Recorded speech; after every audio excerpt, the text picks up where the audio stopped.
mes abonnés, bonjour mes chers élèves. J'espère que vous êtes en bonne et parfaite santé et tout se passe bien pour vous. La séance d'aujourd'hui sera consacrée aux élèves de première année sciences expérimentales et aux premières années sciences maths, c'est l'évaluation diagnostique. Comme vous voyez, j'ai partagé l'évaluation diagnostique en deux parties. La première partie consacrée à la géologie et la deuxième partie consacrée à la biologie. Allez-y, on commence. Je commence par l'exercice 1 où je vous demande de donner une définition aux simples mots suivants. Donc les mots, les voilà. Qu'est-ce que c'est la géodynamique externe? Fossile, une carte topographique, fossile de faciès et fossile stratigraphique. Ce sont des définitions que vous devez connaître pour commencer cette nouvelle année en première année bac. Qu'est-ce que c'est la géodynamique externe? الظواهر الجيولوجية الخارجية. Mes chers élèves, la géodynamique externe, c'est l'ensemble des phénomènes qui auront lieu à la surface de la Terre. هي الظواهر التي تقع على سطح الأرض suite aux conditions climatiques. Le climat. Comme je peux la définir, la géodynamique externe, ça concerne l'évolution dynamique de la surface de la planète, c'est-à-dire les changements de paysage et l'architecture des formations géologiques. À titre d'exemple, l'érosion, le transport, la sédimentation et la diagenèse. Donc retenez bien mes chers élèves, la géodynamique externe, c'est tout un ensemble de phénomènes qui se déroulent, qui auront lieu à la surface de la Terre, suite aux conditions climatiques. On va détailler ça ultérieurement dans le cours. Quels sont ces phénomènes qui se déroulent à la surface de la Terre? C'est l'érosion, c'est le transport, c'est l'érosion al-had, le transport al-naql, la sédimentation at-tarassub et la diagenèse at-tasakhur.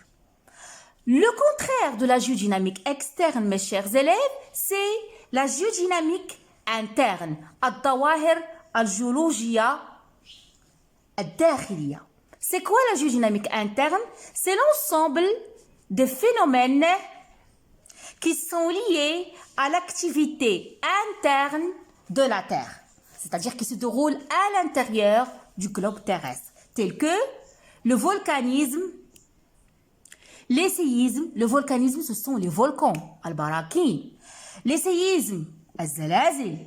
La tectonique des plaques, vous avez déjà entendu ce mot-là. Tectoniat safa'eh, c'est une leçon que vous avez étudiée en 8e année de collège. Et la formation des chaînes montagneuses, l'orogenèse, tashakul, al-salasil, al-jabalia. Donc, vous devez maîtriser deux choses.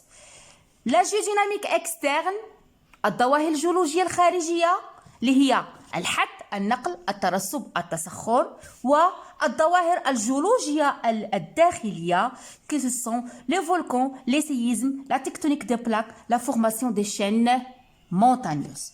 Je passe à la deuxième question qui est fossile. Mais désolé, là je vous ai fait un schéma qui récapitule tout ce que je viens d'expliquer.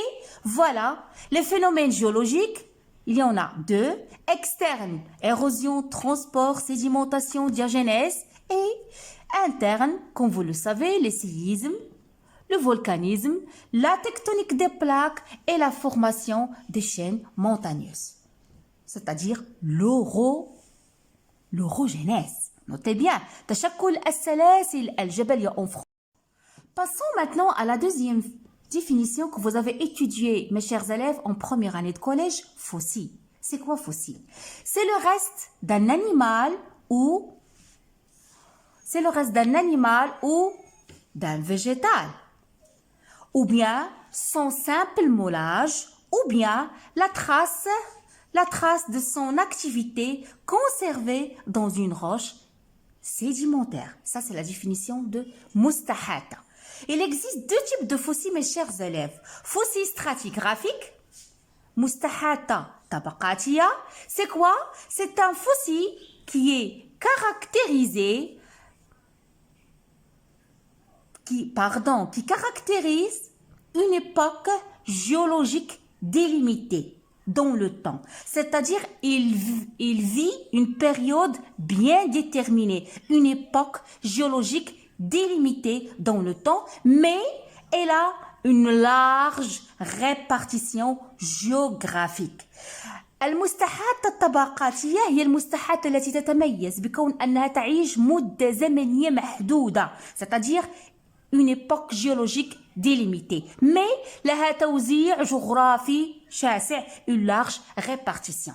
Quel est l'intérêt de fossiles stratigraphiques? Ça permet de dater aisément les couches dans lesquelles elles se trouvent.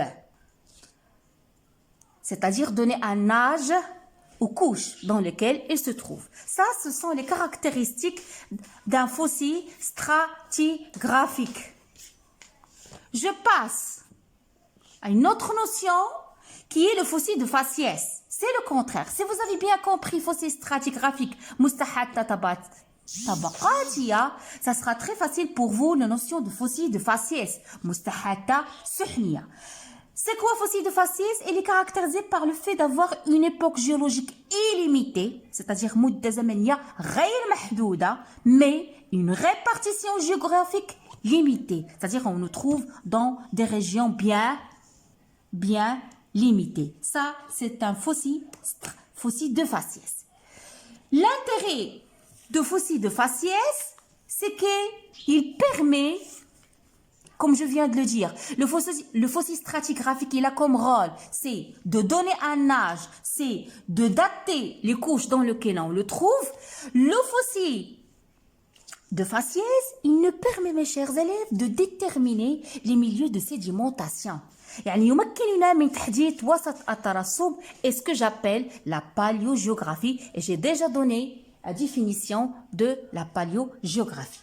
Donc, fini avec les caractéristiques d'un fossile stratigraphique et fossile de faciès. Mustahatta tabaqatiya, mustahatta suhniya. Vous devez retenir ces termes-là. Je passe à une autre notion qui est très intéressante cette année-là en première année de bac, c'est la carte topographique, al-kharita topographia. Comme vous voyez, je peux diviser le mot topographique en deux parties. Topo, c'est-à-dire la surface, et graphe, c'est-à-dire dessin. C'est quoi la carte topographique? Kharita topographia, c'est une représentation تمثيل à échelle réduite بسلم مصغر d'un relief. ما معنى relief, mes chers élèves? تضاريس, sur un plan.